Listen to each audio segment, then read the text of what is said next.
Assalamu alaikum wa rahmatullahi ta'ala wa barakatuh. Chers élèves, j'espère bien que vous allez tous bien. Donc, c'est la troisième séance de ce cours de sciences de vie et de terre concernant la première unité intitulée Consommation de la matière organique et flux d'énergie, surtout le premier chapitre, les réactions responsables de l'extraction de l'énergie emmagasinée dans la matière organique.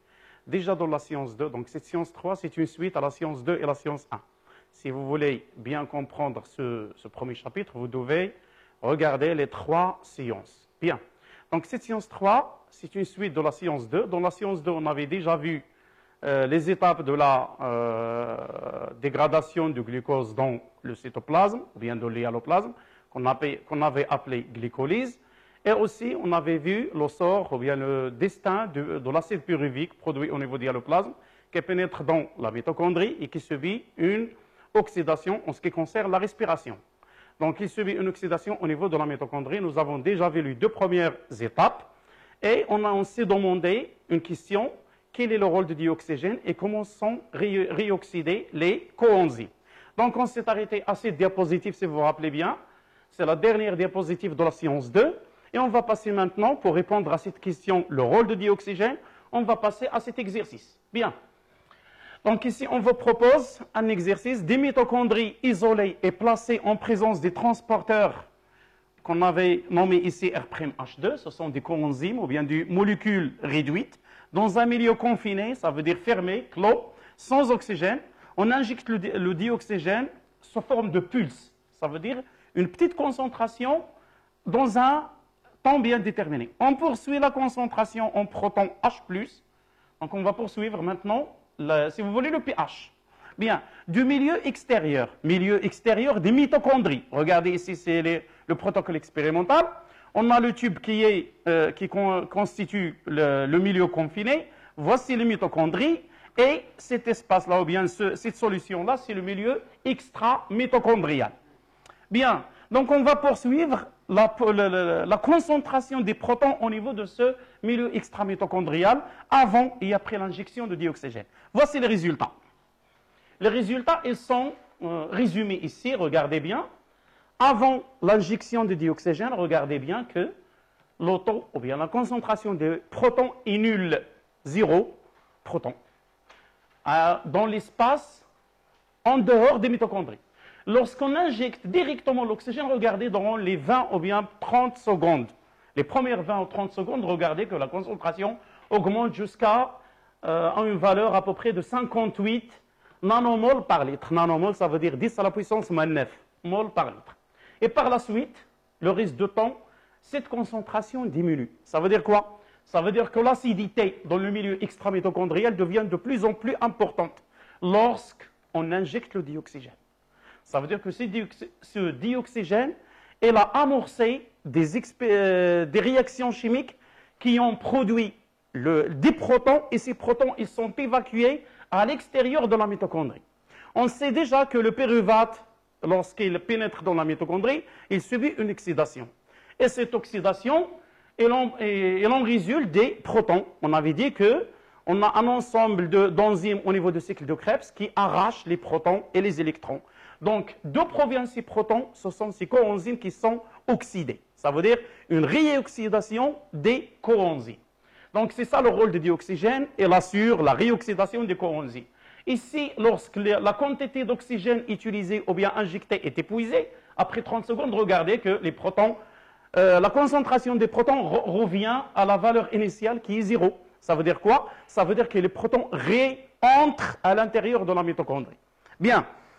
Donc, on va résumer ceci. L'augmentation de la concentration des protons dans la solution directement après injection de dioxygène s'explique par la sortie des protons, résultant de l'oxydation des donneurs des électrons. Ce sont NADH+, et FADH2 qu'on avait déjà cité la séance précédente. Des mitochondries à travers leur membrane interne. Pourquoi? Parce que ces composés réduits, ils sont produits au niveau de la matrice mitochondrienne. Bien, donc voici les réactions de cette réoxydation des coenzymes. NADH+, il va libérer les deux protons plus les 2 électrons, il va retourner à la forme oxydée NAD+. Bien, la même chose pour la flavine adénine dinucléotide. Elle est ici sous forme réduite, elle va se transformer en forme oxydée. Pourquoi on a besoin de ces 2 formes oxydées? Pour qu'ils retournent au cycle de Krebs, pour que les réactions de cycle de Krebs persistent et ne s'arrêtent plus. Bien, donc dans la mitochondrie, la présence d'oxygène permet le maintien des réactions d'oxydation des coenzymes NADH, H+, et FADH2. Bien, où se passe cette oxydation des coenzymes? Voici l'équation bilan de l'oxydation. Mais on a besoin de connaître le lieu de cette oxydation de ces coenzymes. Voilà, pour ceci, on va passer à la diapositive suivante. Bien, les transporteurs d'électrons, on veut dire ici NADA, NAD+, et FAD. Les transporteurs d'électrons et ou des protons sont caractérisés par leur potentiel d'oxydoréduction standard. Ça veut dire quoi? Ça veut dire chaque molécule, elle a un potentiel OX-RED. C'est ce qu'on appelle un potentiel redox ou bien un potentiel OX-RED qui est schématisé sous forme de E. Donc, le potentiel redox est une grandeur qui mesure le pouvoir oxydant, le pouvoir d'arracher des électrons et des protons à une autre molécule, au réducteur d'un couple redox. Bien. Donc, regardez ici, on vous a schématisé un tout petit peu ce qui se passe au niveau de la membrane interne mitochondriale. Membrane interne mitochondriale, voici le côté de la matrice, voici le côté de l'espace intermembranaire, et voici un ensemble d'enzymes ou bien de transporteurs d'électrons. Ils sont ici placés, juxtaposés l'un à côté de l'autre, et ils ont un rôle ce rôle, c'est le transfert des électrons. D'où provient cet électron? Il provient de l'oxydation du coenzyme NADH, H+. Donc, regardez bien ici dans cette réaction, par exemple, NADH, H+, il va être réoxydé, il va se transformer en NAD+, avec libération de 2 électrons et 2 protons. Les protons, ils resteront ici, on va voir leur destin, bien sûr, et les électrons, ils sont arrachés par T1.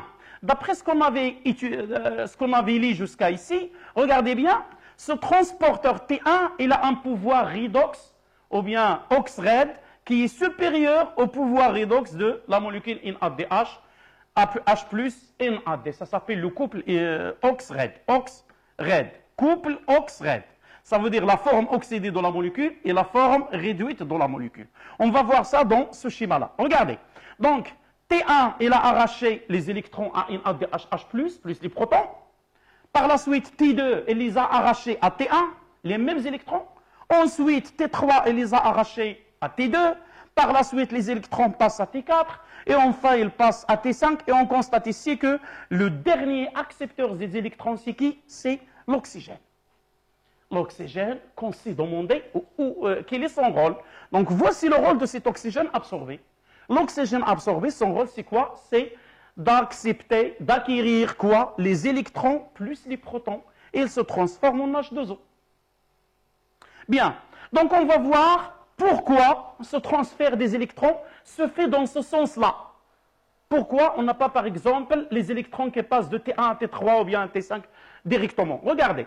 Ceci, il est bien expliqué dans ce diagramme. On vous a montré ici le potentiel redox de chaque couple. Par exemple, NADH, H+, NAD+, voici son potentiel redox. C'est moins 3,2 volts, ou bien moins 320 millivolts. Ensuite, pour par exemple T1, il est de l'ordre environ de moins 2, moins de 100 millivolts. Ça veut dire moins 0,2 volts. Là, pour T1, il est de l'ordre à peu près de 0. Pour T2, il est à peu près de l'ordre de 1, quelque.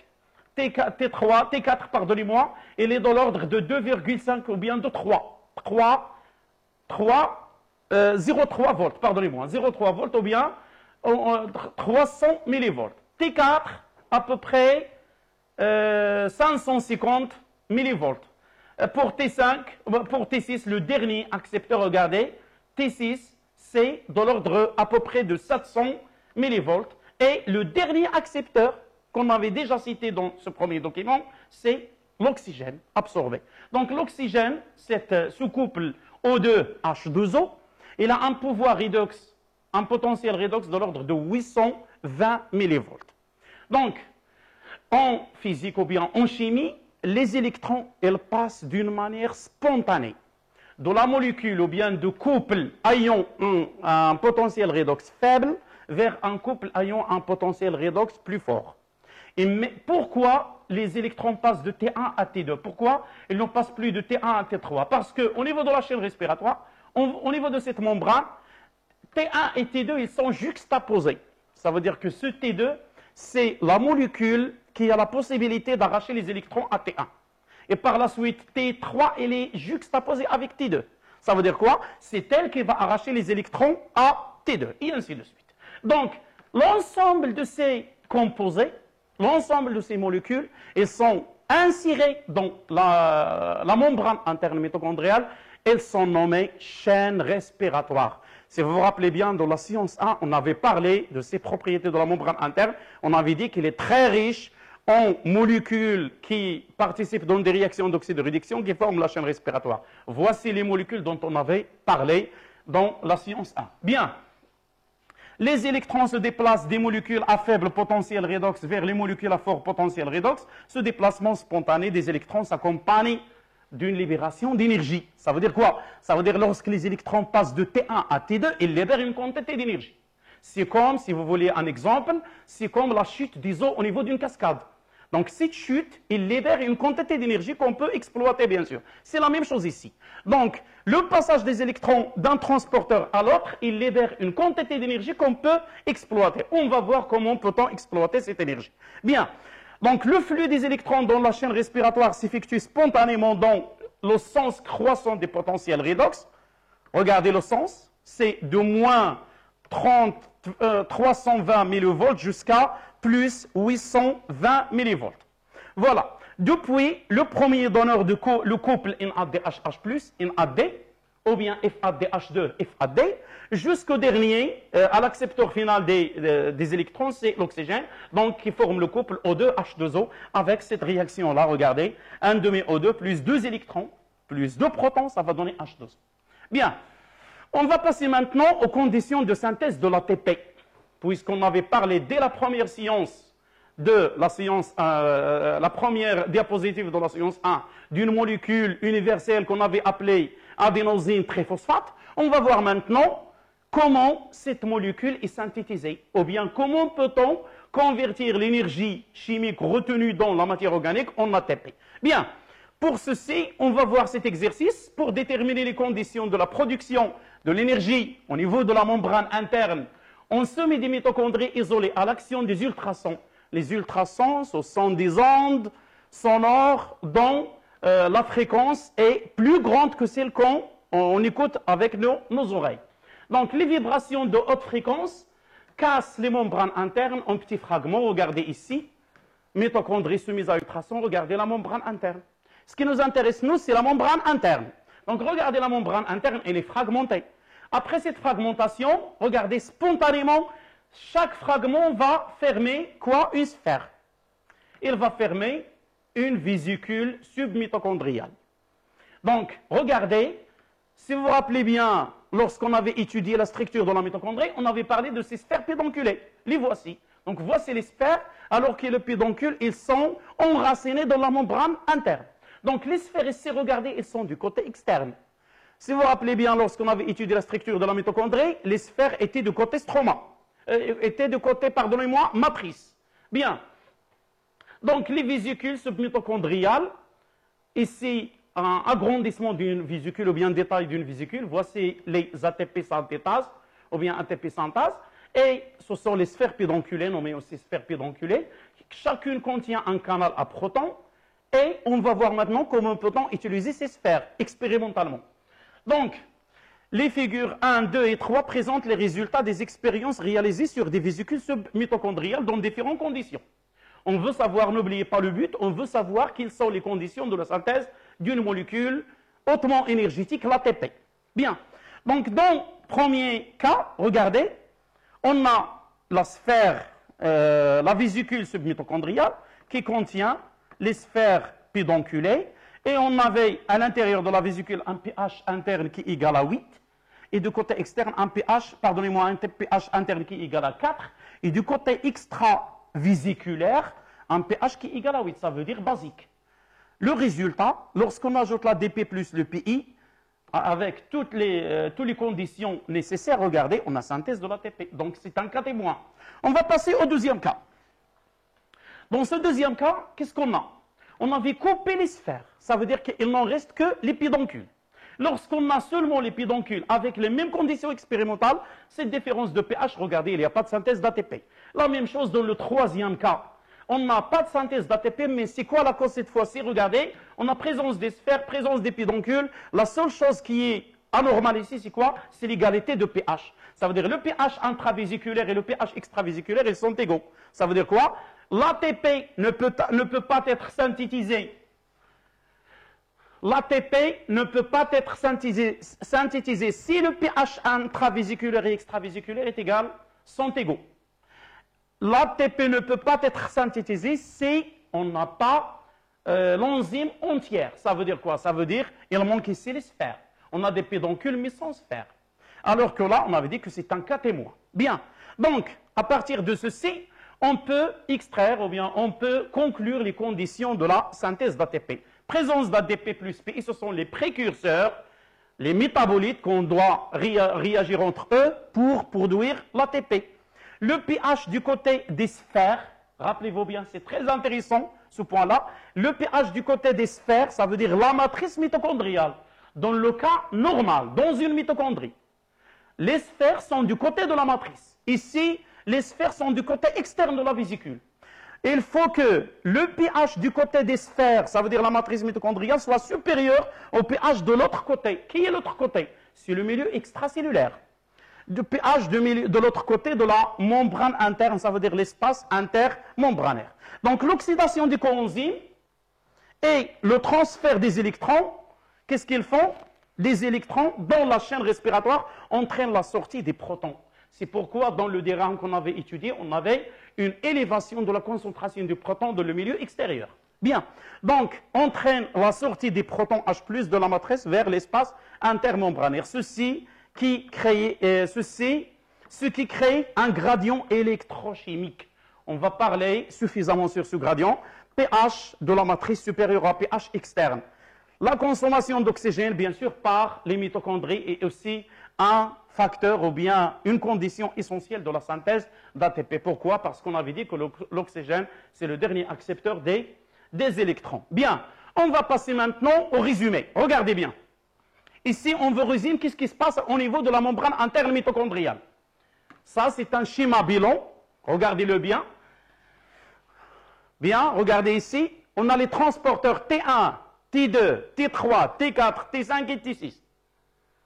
Le NAD, il est oxydé par T1, alors que les FAD, ils sont oxydés par T2.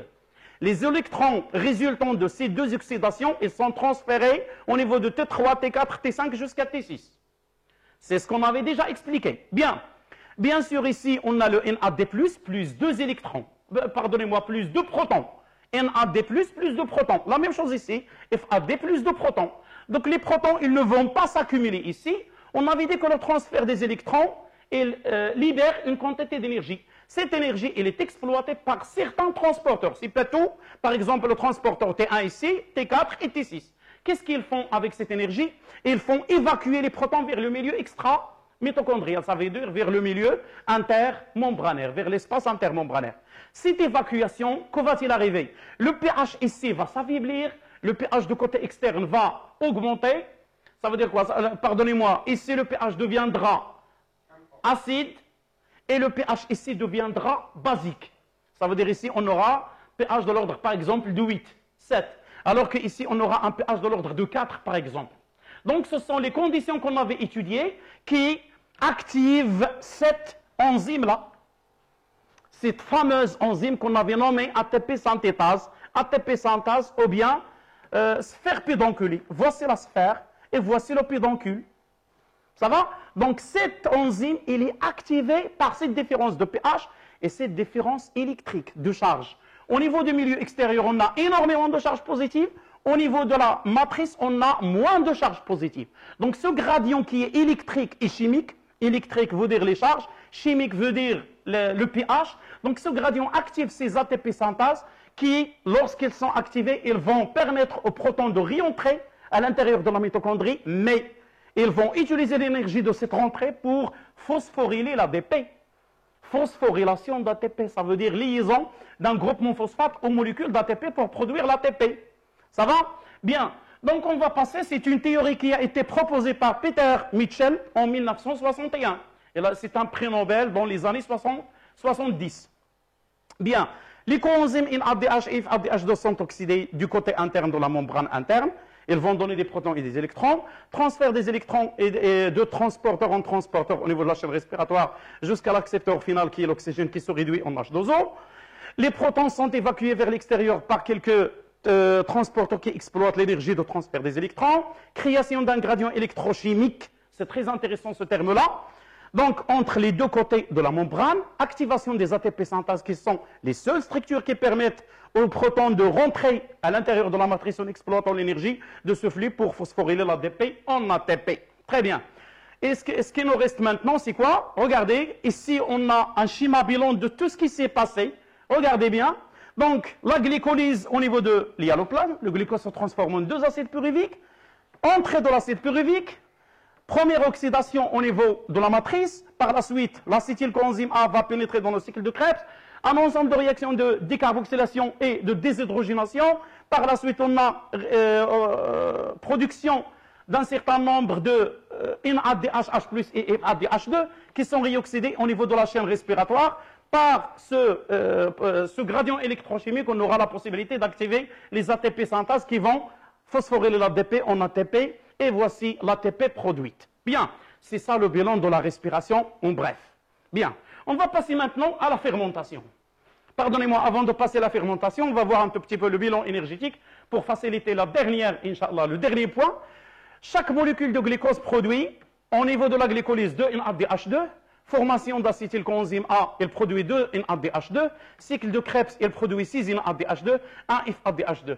En ce qui concerne l'ATP produit directement, on a 2 au niveau de la glycolyse et on a 2 au niveau du cycle de Krebs. Donc au total, on aura production de 10 NADH+, 2 FADH2.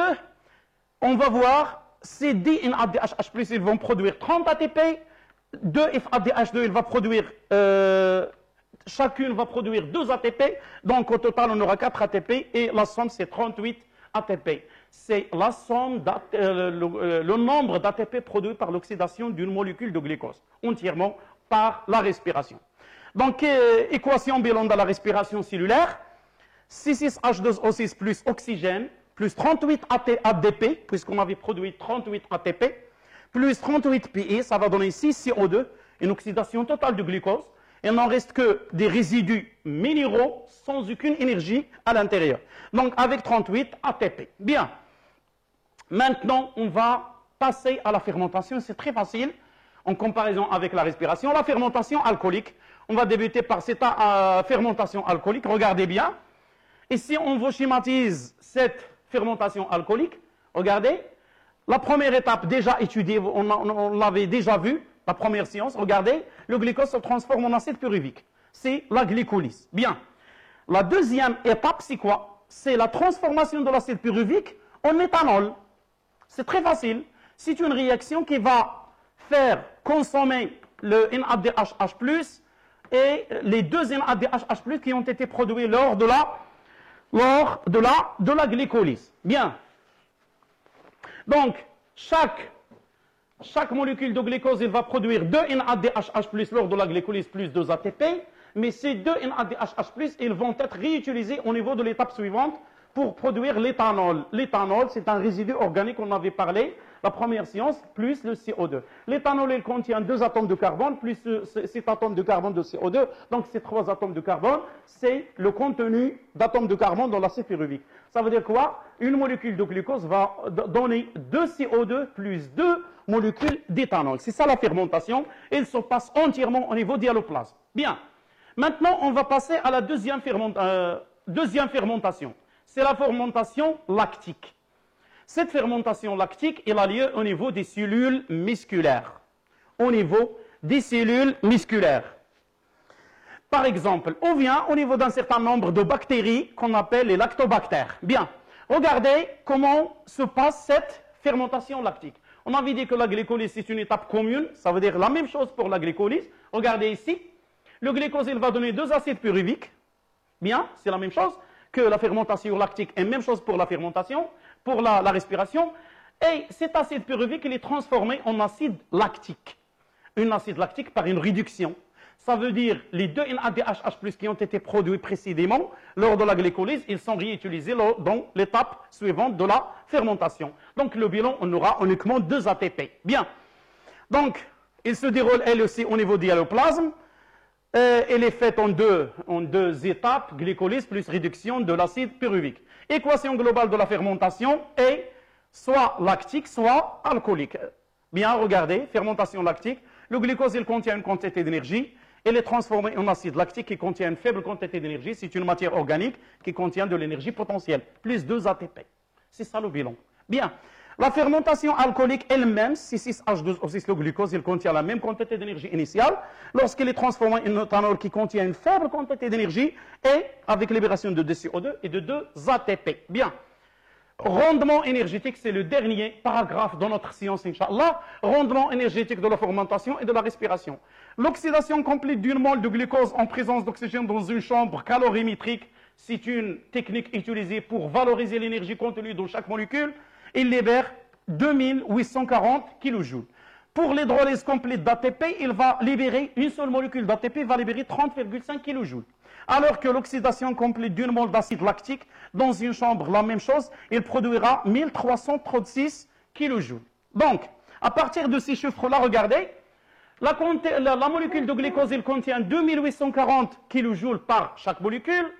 Donc, par la respiration, on récupère 38 ATP. Lorsqu'on multiplie ce 38 par 30,5, ça va donner 1159. C'est l'énergie exploitée par la cellule. Et le reste, elle est perdue sous forme de chaleur. C'est l'effet de Joule. Le reste, elle est perdue sous forme de chaleur. Et on a des résidus ici qui sont minéraux, qui ne contiennent aucune énergie. Pour la fermentation, on a pris ici l'exemple de la fermentation lactique. Regardez bien, cette fermentation lactique, elle produit uniquement 2 ATP. Regardez, ça veut dire une somme d'énergie exploitée par la cellule de 61 kJ uniquement. Bien. Et 2 acides lactiques, chacun, on avait des 1336 kJ, ça veut dire tous les deux, le repère 2672 kJ. Donc, la perte, c'est 107 kJ uniquement. Pourquoi? Parce qu'on a de la matière organique ici qui est emmagasinée. Dernier tableau, pour terminer. Ici, on va essayer de calculer le rendement énergétique. Donc, on avait parlé de ça. Ici, c'est l'énergie exploitée en respiration. Ici, c'est l'énergie exploitée en fermentation. Donc, le rendement énergétique, cette notion de rendement énergétique, c'est quoi? C'est l'énergie contenue dans l'ATP sur l'énergie globale emmagasinée dans la matière, dans une molécule oxydée. Donc, fois 100. Pourquoi? Parce que c'est un pourcentage. On constate d'après les calculs que le rendement de la respiration, c'est 40,8. Ça veut dire 41 de l'énergie contenue dans la molécule de glucose, elle est utilisée par la cellule. Donc, ce qui reste, ça veut dire 60%, elle est perdue sous forme de chaleur. Pour la fermentation, regardez, on a uniquement 2,14% de l'énergie qui est exploitée dans la molécule de glucose, alors que le reste, une petite fraction, elle est perdue, alors que le reste, elle est sous forme de résidus minéraux, qui est l'acide lactique ou bien l'alcool. Le rendement énergétique de la respiration est plus élevé, environ 40%, que celui de la fermentation, environ 2%, mais elle reste cependant relativement faible. Ça veut dire celle de la respiration, car une grande partie de l'énergie, 60% du glucose, est perdue sous forme de chaleur. Tandis que pour la fermentation, les déchets organiques contiennent encore une partie importante d'énergie potentielle. J'espère bien que vous avez compris cette séance. Et j'espère bien que vous avez visualisé les 3 sciences pour bien comprendre ce premier chapitre de l'unité 1. Et au revoir à un autre cours, Inch'Allah. Salam alaikum wa rahmatullah.